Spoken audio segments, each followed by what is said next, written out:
새벽 3시였습니다.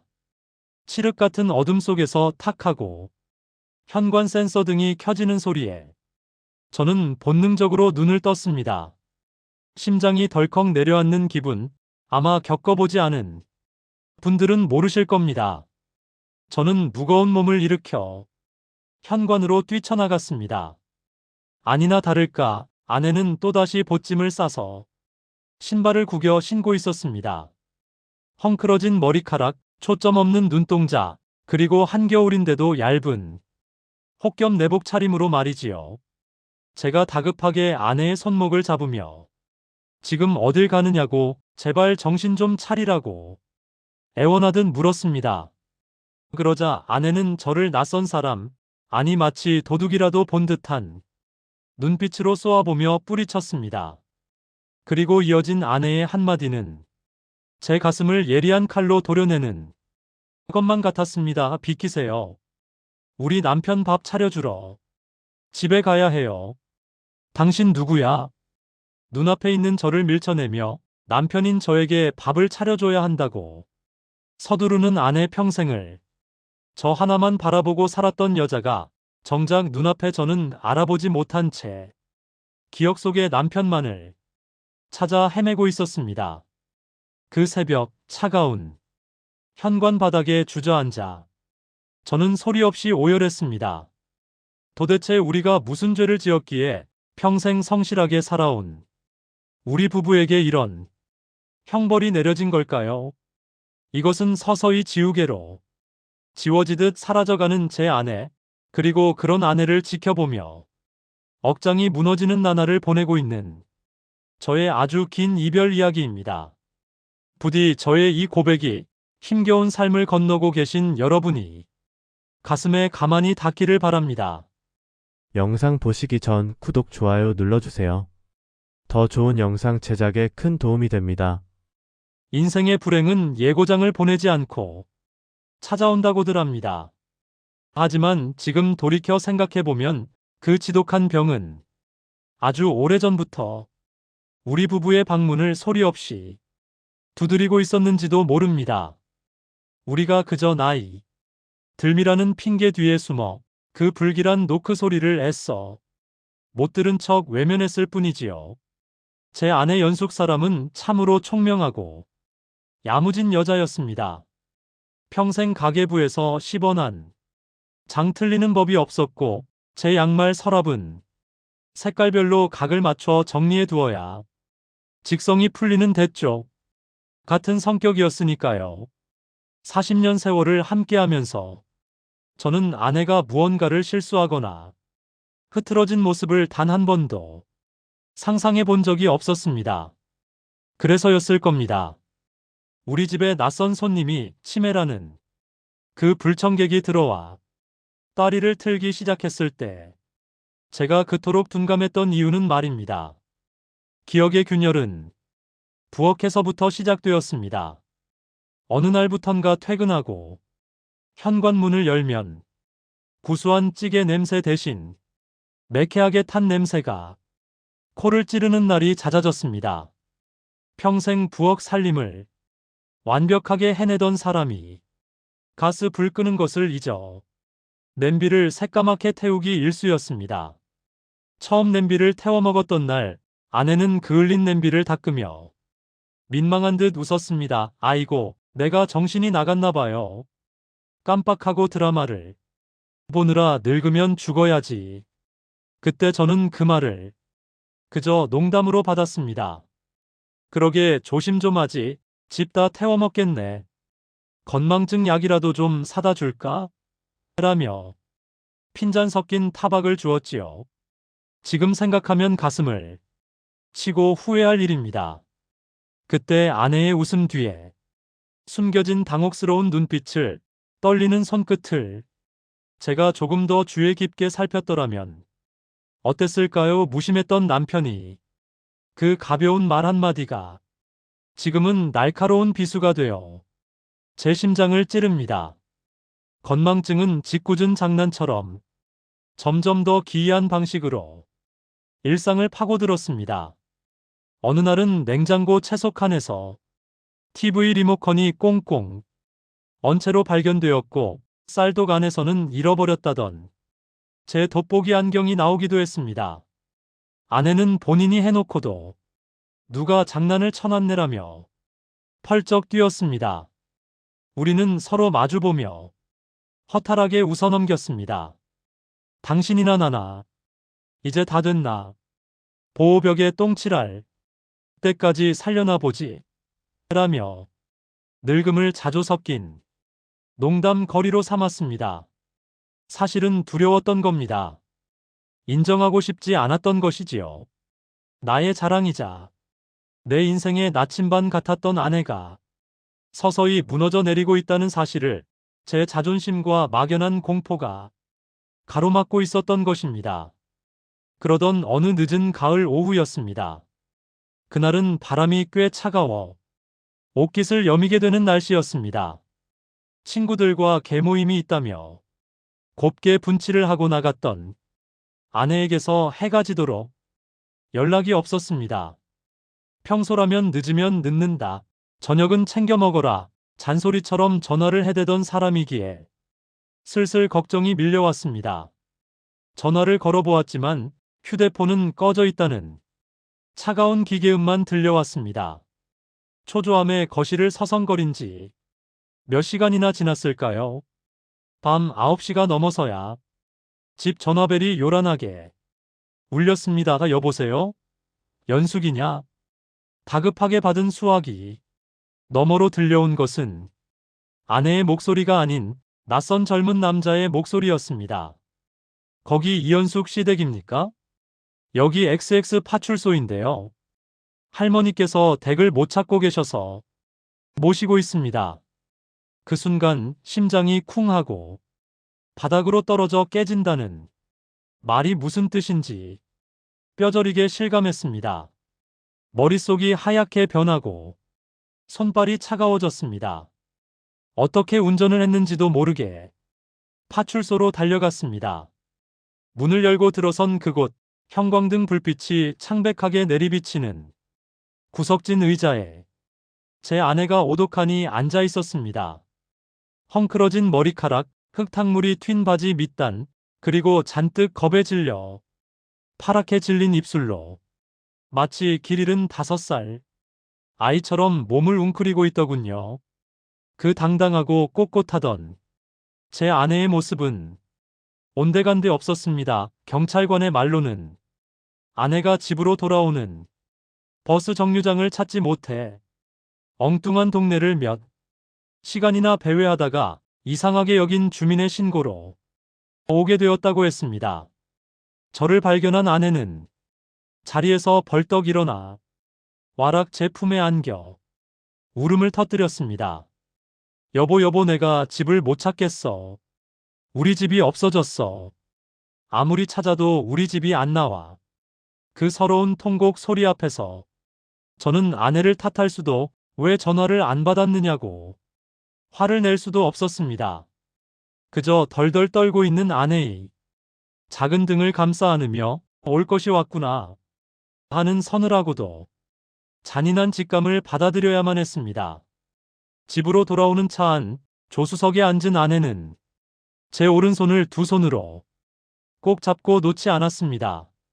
손바닥에 땀이 흥건히 배어 나오는데도 마치 이 손을 놓으면 자신이 영영이 세상에서 지워져 버릴까 두려워하는 사람처럼 필사적으로 매달렸습니다.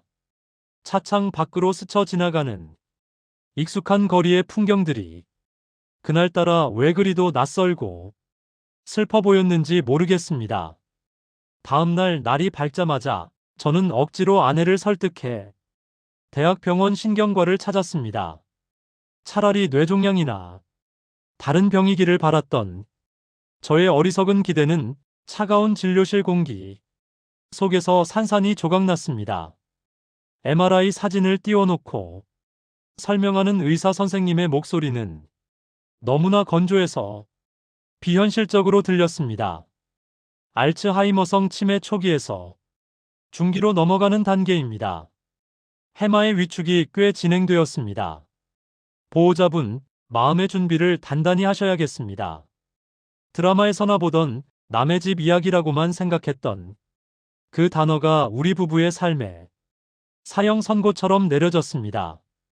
의사 선생님은 앞으로의 진행, 속도를 늦추는 약과 주의 사항들을 앵무새처럼 설명했지만 제 귀에는 아무것도 들어오지 않았습니다. 멍하니 의자 다리만 내려다보고 있는 아내의 주름진 손등만 하염없이 바라보았습니다. 자식들 대학 보내고 시집 장가 보내느라, 못난 남편 뒷바라지 하느라 평생 물마를 날 없었던 저 거친 손이 이제 머지않아 밥숟가락을 드는 법조차 있게 될 거라는 사실이 도무지 믿기지가 않았습니다. 세상이 우리를 상대로 지독한 사기극을 벌이는 것만 같아 억울하고 또 분했습니다. 병원을 나서는데 야속하게도 가을 하늘은 눈이 시리도록 맑고 푸르더군요. 병원 앞 벤치에 나란히 앉아 한참을 말없이 먼 산만 바라보았습니다. 그때 아내가 제 소매를 가만히 잡아당기며 해맑은 얼굴로 물었습니다. 여보, 우리 저녁에 뭐 먹어?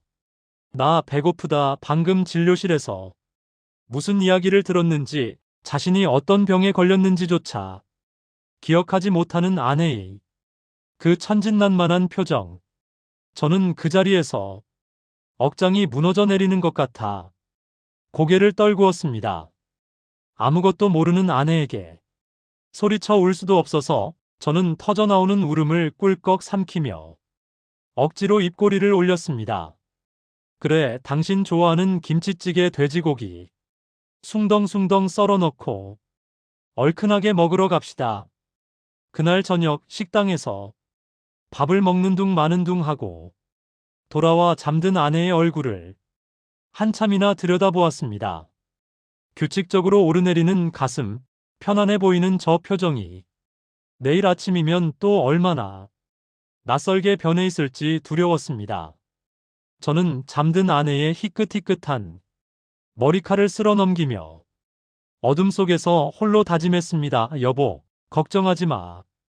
당신 머릿속에 지우개가 들어있다면 나는 당신의 기억을 적어두는 공책이 될게. 당신이 길을 잃으면 내가 당신의 지도가 되고 나침반이 되어줄게. 하지만 그때까지만 해도 저는 정말 몰랐습니다. 그 다짐을 지켜내는 일이 살이 찢기고 뼈가 깎이는 고통을 동반한다는 것을요. 그저 사랑 하나면, 의리 하나면 충분히 감당할 수 있을 줄 알았던 저의 오만이 깨지는 데는 그리 오랜 시간이 걸리지 않았습니다. 낯선 손님은 이제 손님이 아니라 우리 집의 주인이 되어 우리를 벼랑 끝으로 몰아세울 준비를 하고 있었으니까요. 의사 선생님은 제게 기억을 잃어가는 병이라고 설명했지만 그것은 반은 맞고 반은 틀린 말이었습니다. 집으로 돌아와 마주한 현실은 단순한 망각의 문제가 아니었습니다. 그것은 인격이 파괴되고 일상이 난도질당하며 사랑했던 사람의 영혼이 다른 무언가로 대체되는 참혹한 과정이었습니다. 당신이 내 지도라면서요. 라며 웃던 병원 앞에서의 낭만적인 다짐이 무색해지는 데는 채 한 달도 걸리지 않았습니다. 저의 집은 낮에는 적막한 병실이었고 밤이면 포탄 없는 전쟁터로 변해갔습니다. 가장 견디기 힘들었던 것은 소위 석양증후군이라 불리는 증상이었습니다. 해가 뉘엿뉘엿 넘어가고 땅거미가 질 무렵이면 얌전하던 아내의 눈빛이 돌변하기 시작했습니다. 낮 동안 창가에 앉아 꾸벅꾸벅 졸던 순한 양은 사라지고 불안에 떠는 짐승처럼 집안을 서성거렸습니다. 온 집안의 불을 환하게 켜도 아내의 마음속 어둠은 거치지 않는 모양이었습니다. 아내는 장롱 깊숙한 곳에서 옷가지들을 꺼내 보따리를 싸기 시작했습니다.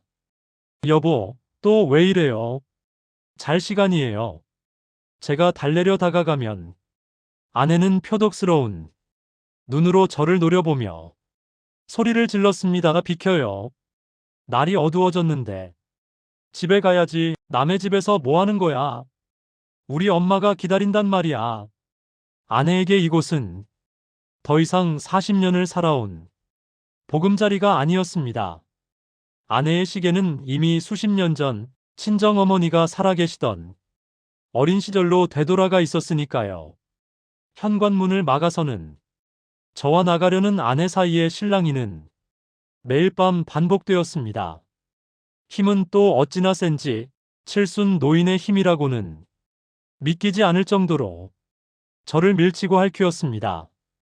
어느 날 밤에는 제 팔을 꽉 물어뜯는 아내를 저도 모르게 거칠게 밀쳐버린 적이 있습니다. 쿵 하고 엉덩방아를 찧은 아내가 서러운 울음을 터뜨렸을 때 저는 제 자신이 짐승만도 못한 인간처럼 느껴져 괴로움에 몸부림쳤습니다. 아픈 사람인 걸 알면서, 내 아내인 걸 알면서 어떻게 이리도 모질게 대할 수 있단 말입니까? 하지만 잠을 자지 못해 피폐해진 제 신경은 툭하면 끊어지기 일쑤였고, 그때마다 저는 분노와 후회가 뒤범벅된 지옥 속을 헤매야만 했습니다. 하지만 저를 진정으로 무너뜨린 것은 폭언도 폭력도 아니었습니다. 그것은 인간으로서의 마지막 존엄마저 무너지는 순간 바로 배변 문제였습니다. 어느 새벽 코를 찌르는 악취에 잠에서 깼습니다. 불길한 예감에 옆자리를 더듬어 보니 이불이 축축했습니다. 불을 켠 순간 저는 눈앞에 참상해야 할 말을 잃고 말았습니다. 아내가 이불이며 그리고 입고 있는 잠옷에까지 실례를 해놓고는 그것이 무엇인지도 모른 채 손으로 문지르고 있었습니다. 그 지독한 냄새와 처참한 광경 앞에서 저는 순간적으로 아내에 대한 연민보다는 혐오감과 짜증이 먼저 치솟았습니다. 아니, 이게 도대체 무슨 짓이야? 정신 좀 차려. 제발 좀. 저도 모르게 고래고래 고함을 질렀습니다.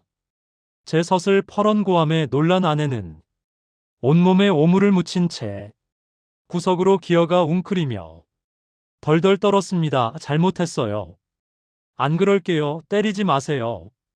그 말을 듣는 순간 제 심장이 찢겨나가는 것 같았습니다. 평생을 고고하고 깔끔하게 살아온 여자가 자식들에게 흐트러진 모습, 한 번 보인 적 없는 내 아내가 지금 자신의 배설물 위에 주저앉아 남편에게 빌고 있었습니다. 저는 울면서 아내의 옷을 벗기고 욕실로 데려갔습니다. 따뜻한 물을 틀어 아내의 몸을 씻기는데 앙상하게 마른 갈비뼈가 제 손끝에 닿았습니다. 이 마른 몸 어디에 그토록 모진 병이 숨어 있는 걸까요? 비누 거품을 내어 굳어버린 오물을 닦아내며 저는 하염없이 눈물을 흘렸습니다. 미안하다고, 내가 소리 질러서 미안하다고, 당신 잘못이 아니라고. 그렇게 중얼거리며 아내의 몸을 닦아주는 동안 제 영혼도 함께 씻겨 내려가는 듯한 비참함을 느꼈습니다. 목욕을 마친 아내를 새 옷으로 갈아입히고 냄새나는 이불 빨래를 돌리고 나서야 겨우 새벽이 밝아왔습니다. 젖은 빨래를 널며 바라본 거울 속 제 얼굴은 이미 산 사람의 것이 아니었습니다. 퀭한 눈과 덥수룩한 수염, 넋이 나간 표정. 그것은 영락없는 패잔병의 모습이었습니다. 이런 전쟁 같은 나날을 보내면서도 저는 차마 자식들에게는 사실대로 말할 수 없었습니다. 서울에서 직장 다니느라, 바쁜 아들 시집 가서 아이 키우느라 정신없는 딸에게 짐을 지우고 싶지 않았습니다. 가끔 전화가 오면 저는 목소리를 가다듬고 밝은 척 연기를 했습니다. 엄니? 엄니 잘 있지? 요즘 좀 깜빡깜빡하긴 해도 밥 잘 먹고 운동도 잘한다. 걱정 말고 너희나 건강 챙겨라. 전화를 끊고 나면 밀려오는 고독감이 저를 짓눌렀습니다. 텅 빈 거실에 덩그러니 앉아 있으면 세상에 오직 저와 병든 아내 단둘만 남겨진 것 같은 기분이 들었습니다. 갇혀버린 것 같았습니다. 출구 없는 미로에 갇혀 서서히 말라 죽어가는 것만 같았습니다. 가끔은, 정말 아주 가끔은 끔찍한 생각도 했습니다. 잠든 아내의 얼굴을 보며 차라리 이대로 아침이 오지 않았으면, 우리가 함께 눈 감을 수 있다면 얼마나 좋을까 하는 위험한 상상을 하기도 했습니다. 그리고는 이내 고개를 저으며 제 뺨을 때렸습니다. 내가 미쳤지, 내가 악마가 되었구나 하며 자책했습니다. 하지만 하루에도 몇 번씩 천국과 지옥을 오가는 감정의 기복 속에서 저는 점점 제 자신을 잃어가고 있었습니다. 어느 날 밤, 겨우 잠든 아내 곁에 누워 천장을 바라보는데 문득 옛날 생각이 났습니다. 우리가 결혼하던 날, 검은 머리 팥불이 되도록 서로 아끼고 사랑하겠노라 맹세했던 그날 말입니다. 지금 내 옆에 누워있는 이 사람은 팥불이 된 머리카락만 남았을 뿐, 내가 알던 그 연수기가 아닌 것만 같았습니다. 낯선 껍데기만 남은 아내를 끌어안고 저는 소리 죽여 물었습니다. 여보, 당신 대체 어디로 가버린 거야? 그 안에 아직 당신이 있기는 한 거야? 나 너무 힘들다 여보. 나 정말 너무 힘들어. 대답 없는 어둠 속에서 아내의 새근거리는 숨소리만이 유일한 위로이자 고문이었습니다. 내일 아침 눈을 뜨면 또다시 시작될 전쟁이 두려워 저는 뜬 눈으로 밤을 지새워야 했습니다. 창밖이 희부옇게 밝아오는데 제 마음은 칠흑 같은 어둠 속에 갇혀 영영 아침을 맞이하지 못할 것만 같았습니다. 사랑만으로 버티기엔 치매라는 놈은 너무나 교활하고 잔인한 적이었습니다. 우리의 추억을 갉아먹고 자존감을 무너뜨리고 결국엔 인간성마저 말살시키려 드는 그 병마 앞에서 칠순의 늙은 남편은 속수무책으로 무너져 내리고 있었습니다. 전쟁 같던 밤들이 지나가고 폭풍우가 휩쓸고 간 자리에 남은 것은 고요한 폐허였습니다. 차라리 소리를 지르고 물건을 던지던 때가 나았는지도 모릅니다. 그때는 적어도 저를 향한 감정이라는 것이 남아있었으니까요. 미움이든 원망이든 저를 인식하고 있다는 증거였으니까요. 하지만 치매라는 병은 참으로 잔인한 단계로 우리를 이끌었습니다. 아내의 난폭했던 행동이 잦아들 무렵 더 무서운 침묵이, 그림자가 찾아왔습니다. 그것은 바로 망각이라는 이름의 거대한 지우개였습니다. 어느 날 아침이었습니다. 여느 때처럼 아내의 세수를 시키고 식탁에 마주 앉아 밥을 먹으려던 참이었습니다. 숟가락을 든 아내가 물끄러미 제 얼굴을 뚫어지게 쳐다보더군요. 저는 혹시 밥투정이라도 하려나 싶어 반찬을 아내 쪽으로 밀어주었습니다. 그런데 아내의 입에서 나온 말은 제 귀를 의심케 했습니다. 저기 아저씨는 누구세요? 왜 우리 집에서 밥을 먹어요? 순간 밥숟가락을 든 제 손이 허공에서 멈췄습니다. 가슴 한구석이 쿵 하고 내려앉았습니다. 농담이기를, 제발 짓궂은 장난이기를 바랐습니다. 억지로 웃으며 대답했습니다. 여보, 왜 이래? 나 당신 남편이잖아. 잠이 덜 깼어. 하지만 아내의 눈동자는 흔들림이 없었습니다. 오히려 경계심 가득한 눈빛으로 낯선 사람을 대하듯 뒤로 물러앉으며 말했습니다. 거짓말 마요. 우리 남편은 회사 갔어요. 당신처럼 쭈글쭈글한 할아버지 아니야. 우리 그이는 키도 크고 머리숱도 얼마나 많은데. 아, 그제야 깨달았습니다.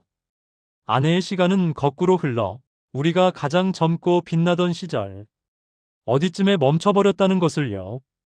아내의 기억 속에 있는 남편은 검은 머리에 허리가 꼿꼿한 30대의 청년이지 눈앞에 있는 칠순의 늙고 병든 노인이 아니었던 겁니다. 저는 안방으로 달려가 앨범을 꺼내왔습니다.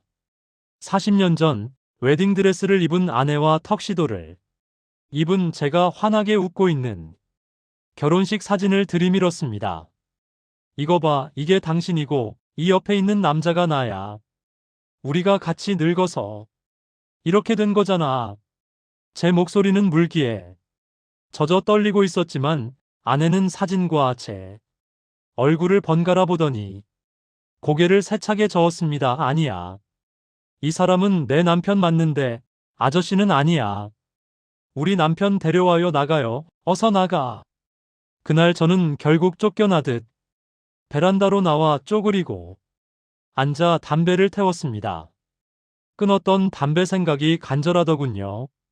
40년을 한 이불 덮고 살며 자식 낳고 기르며 함께 넘어온 세월이 송두리째 부정당하는 기분이었습니다. 세상 사람 모두가 나를 몰라봐도 당신만은 나를 알아줄 거라 믿었는데 이제 내 아내에게 나는 그저 밥 얻어먹으러 온 낯선 아저씨가 되어버린 것입니다. 베란다 창문 너머로 거실에 앉아있는 아내의 뒷모습을 보며 저는 소리 죽여 흐느꼈습니다. 당신이 나를 지워버리면 이 세상에 우리의 사랑을 증명할 사람은 나밖에 남지 않는구나. 그 지독한 고독감이 뼛속까지 스며들었습니다. 그날 이후 저는 우리 집에서 투명 인간이 되거나 다중인격자가 되어야 했습니다. 아내는 더 이상 저를 남편으로 대하지 않았습니다. 때로는 저를 보고 오빠라고 불렀다가 때로는 아저씨라고 했다가 심지어 어느 날은 저를 보며 아빠라고 부르며 품에 안기기도 했습니다. 아내의 기억 속 시계 바늘이 초등학교 시절로 돌아간 날에는 저는 영락없이 아내의 아버지가 되어야 했습니다. 아빠, 나 학교 가기 싫어. 배 아파 이른이 넘은 아내가 혀 짧은 소리를 내며 제 옷자락을 잡고 매달릴 때 저는 억장이 무너지면서도 아버지 흉내를 내며 머리를 쓰다듬어 주어야 했습니다. 다 그래. 그래, 우리 연숙이 배 아프구나. 오늘은 학교 가지 말고 아빠랑 놀자. 그렇게 맞장구를 쳐주면 아내는 세상 편안한 얼굴로 제 무릎을 베고 잠이 들었습니다. 잠든 아내의 얼굴은 영락없는 아이의 모습이었지만 그 주름진 얼굴을 내려다보는 제 마음은 숯검정처럼 타들어갔습니다. 내 아내 연숙이는 어디로 가고 이 낯선 아이만 남았단 말인가. 사랑했던 여인을 잃고 저는 늙은 딸을 키우는 호라비가 된 기분이었습니다. 대화가 사라진 집안이 공기는 무겁고 차가웠습니다. 예전에는 TV 드라마를 보며 저런 나쁜 놈이 있나 하고 함께 욕도 하고 뉴스에 나오는 세상, 돌아가는 이야기를 나누며 콩나물을 다듬곤 했었지요. 하지만 이제 아내와 나눌 수 있는 대화는 지극히 본능적인 것들 뿐이었습니다. 밥 줘, 화장실 갈래, 추워. 그마저도 문장이 되지 못한 단어에 나열일 때가 많았습니다. 저는 점점 말수를 잃어갔습니다. 혼자 벽을 보고 떠드는 것 같아 입을 다물게 되더군요. 가장 견디기 힘든 시간은 밥을 먹을 때였습니다. 예전처럼 마주보고 앉아도 시선은 허공에서 엇갈렸습니다. 아내는 밥을 먹다가도 멍하니 창밖을 응시하거나 식탁보의 무늬를 손톱으로 긁어대곤 했습니다. 앞에 앉은 제가 밥을 먹는지 모래를 씹는지 전혀 관심이 없었습니다. 쩝쩝거리는 제 씹는 소리만이 적막한 거실을 채울 때 저는 목구멍이 막혀 숟가락을 내려놓곤 했습니다. 여보, 나 좀 봐줘. 나 여기 있어. 당신 남편이 바로 여기 있단 말이야. 속으로 수천 번을 외쳐보았지만 아내에게 저는 그저 움직이는 가구이거나 배경일 뿐이었습니다.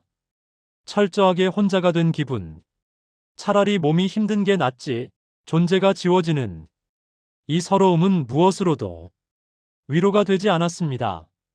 어느 늦은 밤 잠이 오지 않아 아내의 손을 가만히 잡아보았습니다.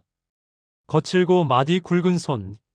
이 손으로 나를 위해 따뜻한 밥을 지어주었고 열이 펄펄 끓던 내 이마를 짚어주었으며 힘든 세상살이에 지쳐 들어온 내 어깨를 토닥여 주었지요. 그런데 이제 이 손은 제 온기를 기억하지 못합니다. 제가 손을 잡자 아내는 잠결에 귀찮다는 듯 획 뿌리치고 돌아 누웠습니다. 그 매몰찬 등짝을 보며 저는 깨달았습니다. 이제 우리가 나누었던 사랑의 기억은 오롯이 저만의 몫으로 남았다는 것을요. 당신이 잊어버린 몫까지 내가 2배로 기억해야 한다는 무겁고 슬픈 형벌을 받았음을 인정해야 했습니다. 그때 문득 책장 구석에 꽂혀 있던 낡은 일기장이 눈에 들어왔습니다. 아내가 병에 걸리기 전 꼼꼼하게 써오던 가계부 겸 일기장이었습니다. 저는 홀린 듯 그 일기장을 꺼내 펼쳤습니다. 깨알같이 적힌 숫자들 사이사이에 아내의 마음이 적혀 있었습니다. 오늘 우리 영감 생일인데 미역국 간이 좀 짰나 보다. 아무 말 없이 먹어줘서 고맙네. 늙을수록 짠해지는 사람. 내가 더 잘해야지. 비가 오니 영감 무릎이 또 쑤시는가 보다. 밤새 주물러 주는데 앙상한 다리가 안쓰러워. 눈물이 났다. 여보, 아프지 마요. 나보다 하루만 더 살아요. 몇 년 전의 날짜에 적힌 그 글귀들을 읽으며 저는 방바닥을 치며 통곡했습니다. 아내는 이렇게나 저를 사랑했습니다. 기억은 사라졌을지언정 그 시절 아내의 마음속에 제가 얼마나 가득 차 있었는지 활자들은 증명하고 있었습니다. 지금 나를 아저씨라 부르며 밀어내는 저 낯선 여자 안에 여전히 나를 위해 밤새 다리를 주물러 주던 그 연수기가 숨어 있을 거라는 믿음. 그 믿음 하나라도 붙잡지 않으면 저는 당장이라도 미쳐버릴 것만 같았습니다. 그래서 저는 결심했습니다. 당신이 나를 지운다 해도 내가 다시 쓰면 된다고. 백지가 되어버린 당신의 머릿속에 매일매일 내 이름을 다시 써 넣겠다고 말입니다. 안녕하세요, 어르신. 저는 이 집 사는 영감태기입니다. 밥 맛있게 드셨소? 다음 날 아침 저는 낯선 눈으로 저를 보는 아내에게 정중하게 고개를 숙여 인사를 건넸습니다.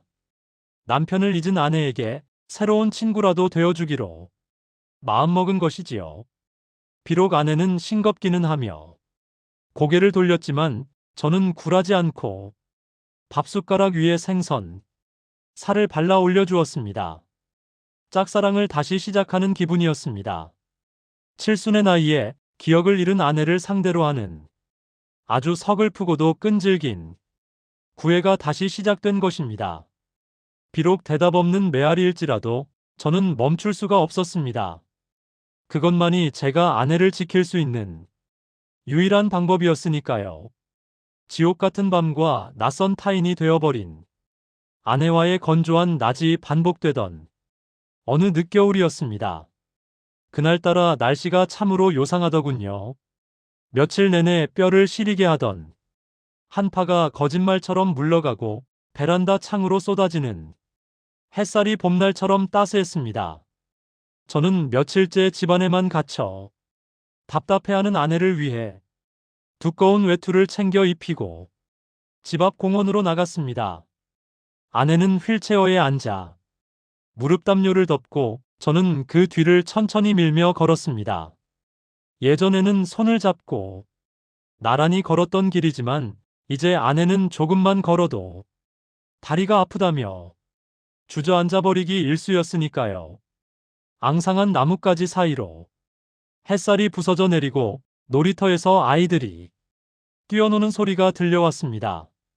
평화로웠습니다. 제 마음속은 전쟁터였지만 세상은 아무 일 없다는 듯 무심하게 평화로워서 되려 서글퍼지는 그런 오후였습니다.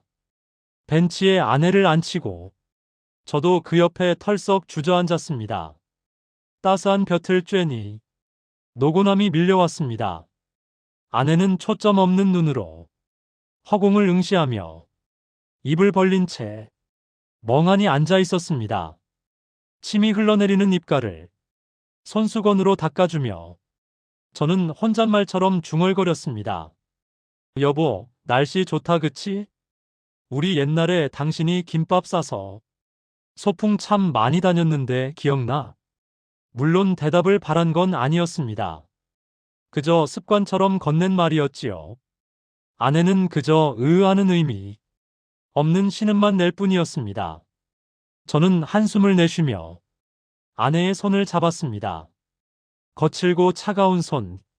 저는 습관적으로 제 양손으로 아내의 손을 비벼 따뜻하게 해주었습니다. 손이 왜 이렇게 차내가 따뜻하게 해줄 게 나밖에 없지?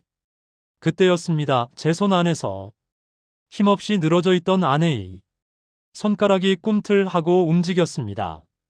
그리고 거짓말처럼 제 손을 맞잡아 왔습니다.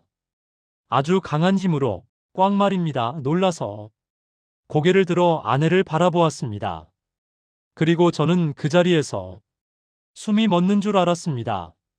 방금 전까지 멍하니 풀려있던 아내의 눈동자에 생기가 돌고 있었습니다. 안개가 걷히듯 흐릿하던 동공이 또렷해지더니 저를 정면으로 응시했습니다. 그것은 아저씨를 보는 낯선 눈빛이 아니었습니다. 밥 달라고 보채는 어린아이의 눈빛도 아니었습니다. 그것은 40년 세월을 저와 함께 웃고 울었던 내 아내 이연숙의 눈빛이었습니다. 총명하고 따뜻했던 제가 사랑했던 그 여자의 영혼이 아주 잠깐 기적처럼 돌아온 것입니다. 아내는 떨리는 손을 들어 제 얼굴을 어루만졌습니다. 거친 손바닥이 제 뺨에 닿는 순간 온몸에 전율이 흘렀습니다. 아내가 입을 열었습니다. 어눌하고 갈라진 목소리가 아닌 우리가 늘 듣던 그 차분하고 다정한 목소리였습니다. 여보, 당신 얼굴이 왜 이렇게 상했어? 저는 제 귀를 의심했습니다. 지금 꿈을 꾸고 있는 건가 싶어 제 뺨을 꼬집어 보고 싶었습니다. 하지만 뺨에 닿은 아내의 손길은 너무나 생생하고 따뜻했습니다. 아내의 눈에서 굵은 눈물방울이 뚝 하고 떨어졌습니다. 나 때문에 고생 많지? 내가 미쳤나 봐. 자꾸 당신을 힘들게 해. 그 한마디에 억눌려 왔던 제 감정의 댐이 무너져 내렸습니다. 여보, 당신 나 알아봐. 나 누군지 알겠어? 저는 아내의 손을 부여잡고 오열하며 물었습니다. 아내는 슬프게 웃으며 고개를 끄덕였습니다. 그럼 내가 어떻게 당신을 잊어? 내 남편, 내 새끼들 아빠. 내가 어떻게 잊어? 하나님 감사합니다. 감사합니다. 속으로 수천 번을 외쳤습니다. 의사 선생님이 말했던 명료기루서드 인터벌, 치매 환자가 죽기 전이나 아주 드물게 정신이 맑아지는 순간이 온다더니 바로 지금이 그 순간임을 직감했습니다. 이 시간이 얼마나 갈지 모른다는 생각에 저는 마음이 급해졌습니다. 하고 싶은 말이 태산 같은데 목이 메어 말이 나오지 않았습니다. 그저 엉엉 울며 아내의 무릎에 얼굴을 파묻었습니다. 아내는 우는 제 머리를 마치 아이 달래듯 천천히 쓰다듬어 주었습니다. 그 투박한 손길이 지난 수년간의 고통을 씻겨주는 성수와도 같았습니다. 아내가 제 귀에 대고 속삭였습니다. 여보, 미안해. 내가 정신이 오락가락해서 당신한테 못할 짓 많이 했지? 내 맘은 그게 아닌데. 내가 당신 얼마나 사랑하는데. 아내는 알고 있었던 겁니다. 자신의 머릿속이 지우개로 지워지는 동안 본능 깊은 곳에서는 자신이 남편을 괴롭히고 있다는 사실을 어렴풋이 느끼고 있었던 겁니다. 그 죄책감이, 그 미안함이 얼마나 컸으면 이 짧은 찰나의 순간에 사랑한다는 말보다 미안하다는 말을 먼저 꺼냈을까요? 아니야, 여보, 그런 말 하지 마. 나 하나도 안 힘들어. 당신이 옆에만 있어주면 난 그걸로 돼. 제발 제발 가지마 나랑. 조금만 더 이렇게 있자 응? 제가 애원하듯 매달리자. 아내는 제 눈물을 닦아주며 다시 한번 힘주어 말했습니다. 이 말을 꼭 유언처럼 남기고 싶다는 듯 한 글자 한 글자. 힘을 주어서요 고마워요. 나 같은 여자 데리고 살아줘서 고마워 여보. 나 나중에 기억 다 잃어버려도 내 마음은 안 변해. 내 마음속에는 당신밖에 없어. 그러니까 너무 울지 마요. 나 불쌍하게 생각하지도 말고. 나는 당신 사랑을 받아서 참 행복한 여자야. 그 말을 끝으로 아내의 잡은 손에서 서서히 힘이 빠져나가는 것이 느껴졌습니다. 마치 촛불이 꺼지기 직전 마지막으로 화르르 타오르다 사그라지듯 아내의 눈빛이 다시 흔들리기 시작했습니다. 또렷했던 총기가 서서히 안개 속으로 사라지고 다시금 초점 없는 멍한 눈빛이 그 자리를 채워갔습니다. 여보, 여보, 연수가. 제가 다급하게 불러보았지만 아내는 이미 먼 길을 떠난 사람처럼 고개를 갸웃거렸습니다. 그리고는 저를 보며 해맑게 하지만 너무나 잔인하게 물었습니다. 아저씨 배고파요? 사탕 줘. 겨우 1분이었습니다. 아니, 채 1분이 안 되었을지도 모릅니다. 하지만 그 짧은 시간은 제게 영원과도 같았습니다. 아내의 정신은 다시 캄캄한 어둠 속으로 숨어버렸지만 제 가슴 속에는 꺼지지 않는 등불 하나가 켜졌습니다. 아, 당신은 그 안에 있구나. 저 껍데기 속에 기억을 잃은 저 혼란스러운 머릿속 깊은 곳에 나를 사랑하는 내 아내 연수기가 웅크리고 있구나.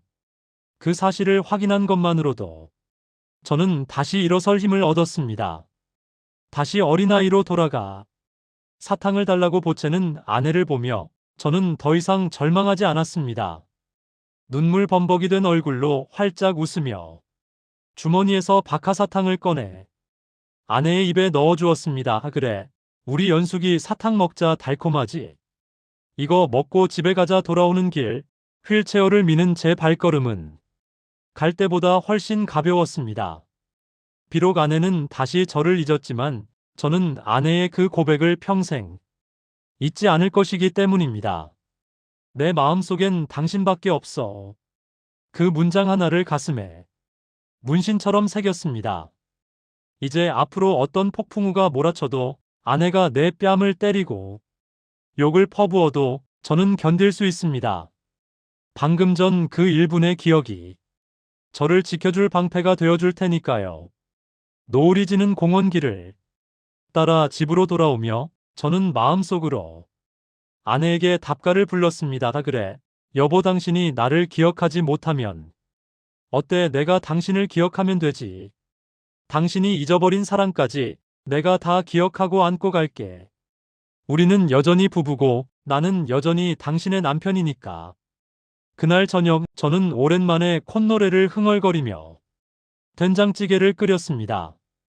비록 아내는 아저씨, 밥 줘라고 말했지만 제 귀에는 그것이 여보, 사랑해요라는 말로 들렸습니다. 기적은 멀리 있는 것이 아니었습니다. 벼랑 끝에서 만난 이 짧은 눈 맞춤, 그것이 바로 신이 우리 부부에게 선물한 기적이었습니다. 공원에서의 그 기적 같았던 1분이 지나고 계절은 다시 몇 번이나 바뀌었습니다. 솔직히 말씀드리면 아내의 병세는 의사 선생님의 예고대로 점점 깊어졌습니다. 이제 아내는 대소변을 가리는 일을 완전히 잊었고 숟가락질하는 법도 잊어 제가 아이에게 이유식을 먹이듯 떠먹여 주어야 합니다. 그리고 슬프게도 아내는 더 이상 저를 여보라고 부르지 않습니다. 가끔 기분 좋은 날에는 저를 보고 방긋 웃으며 알 수 없는 옹알이를 할 뿐이지요. 하지만 제 마음은 예전처럼 지옥불 속을 헤매지 않습니다. 그날 공원 벤치에서 아내가 남겨준 내 마음속엔 당신밖에 없어라는 그 고백이 제 가슴속에 든든한 부적이 되어주었기 때문입니다. 그날 이후로 저는 마음을 고쳐먹었습니다. 아내와의 시간을 버티는 시간이 아니라 동행하는 시간으로 받아들이기로 한 것입니다. 아내는 지금 아주 긴 여행을 떠나는 중이고 저는 그 여행길의 유일한 가이드이자 짐꾼이라고 생각하니 마음이 한결 편안해졌습니다. 아내가 엉뚱한 행동을 하면 지금 아내의 여행지는 5살 시절이구나 하고 맞장구를 쳐줍니다.